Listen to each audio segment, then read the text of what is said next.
ଆଜି ହनुମାନ ଜୟନ୍ତୀ ଏବଂ ଓଡ଼ିଆ ନବବର୍ଷ ମଧ୍ୟ।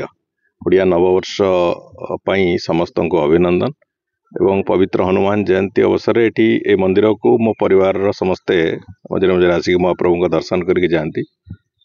ଆଜି ଯେହେତୁ ହନୁମାନ ଜୟନ୍ତୀ ଅଛି, ମୁଁ ବି ଆସିଥିଲି, ମହାପ୍ରଭୁଙ୍କ ଦର୍ଶନ କଲି ଏବଂ ଏଠି ଯଜ୍ଞ କାର୍ଯ୍ୟକ୍ରମ ହେଉଛି। ମହାପ୍ରଭୁଙ୍କ ଉଦ୍ଦେଶ୍ୟରେ ମୋର ପ୍ରଣତି ଜଣାଉଛି। ଆମ ଏ ଅଞ୍ଚଳର ଲୋକମାନେ ସମସ୍ତେ ଏବଂ ଓଡ଼ିଶା ପ୍ରଦେଶର ସମସ୍ତ ଜନସାଧାରଣଙ୍କୁ ପ୍ରଭୁ ଆଶୀର୍ବାଦ କରନ୍ତୁ। ସଙ୍କଟ ମୋଚନ ତାଙ୍କର ଅପାର କରୁଣାରୁ ସମସ୍ତଙ୍କୁ ସୁରକ୍ଷା ଦିଅନ୍ତୁ, ସମସ୍ତଙ୍କୁ ସୁଖ ଶାନ୍ତି ସମୃଦ୍ଧି ପ୍ରଦାନ କରନ୍ତୁ।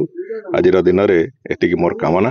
ଏବଂ ଏଠି ମହାପ୍ରଭୁଙ୍କର ଏକ ଶକ୍ତି ଥିଲା ଭଳି ଯେଉଁଭଳି ଭାବରେ ମହାପ୍ରଭୁ ଏଠି ଅବସ୍ଥାପିତ ହେଇଛନ୍ତି, ତାଙ୍କର ଯେଉଁ ଅପାର ଶକ୍ତି ସେ ନିଶ୍ଚିତ ଭାବରେ ଓଡ଼ିଶା ପ୍ରଦେଶକୁ ଆଗାମୀ ଦିନରେ ଆଗକୁ ନେବା ପାଇଁ ନିଶ୍ଚିତ ଭାବରେ ସେ ଆଶୀର୍ବାଦ ଏବଂ ତାଙ୍କର ଶକ୍ତି ପ୍ରଦାନ କରିବେ, ଯାହାଫଳରେ ଓଡ଼ିଶା ବି ଆଗକୁ ଯିବ। ଦୁଇ ତିନିଟା କଥା ଅଛି। ଯେଉଁ ପୀଠ ଗୁପ୍ତ ଥାଏ ସେ ଭଗବାନଙ୍କ ଇଚ୍ଛାରେ ବି ଥାଏ। ତେଣୁକରି ଆମେ ତ ସମସ୍ତେ ନିଶ୍ଚିତ ଭାବରେ ଚାହିଁବା ଏ ପୀଠର ବିକାଶ ହଉ ବୋଲି, କିନ୍ତୁ ମହାପ୍ରଭୁଙ୍କ ଇଚ୍ଛା, ଯଦି ସେ ଚାହିଁବେ ନିଶ୍ଚିତ ଭାବରେ ପୀଠର ବିକାଶ ହେବ ଏବଂ ସେଥିରେ କେବଳ ଆମେ କ୍ୟାଟାଲିଷ୍ଟର ଭୂମିକା ସିନା ନେଇପାରିବା, ତାଠୁ ଅଧିକା କିଛି ହେଇପାରିବ ନାହିଁ। ତେଣୁକରି ନିଶ୍ଚିତ ଭାବରେ ସମସ୍ତଙ୍କର ପ୍ରଚେଷ୍ଟା ରହୁ, ଏ ପୀଠ ଲୋକାଦୃତ ହଉ, ଲୋକମାନେ ଆସନ୍ତୁ, ଆଶୀର୍ବାଦ ନିଅନ୍ତୁ ଠାକୁରଙ୍କର। ସେଥିପାଇଁ ଯାହା କରିବା କଥା ନିଶ୍ଚିତ ଭାବରେ ଆଗକୁ ସେ ବାବଦରେ ଚିନ୍ତା କରିବା।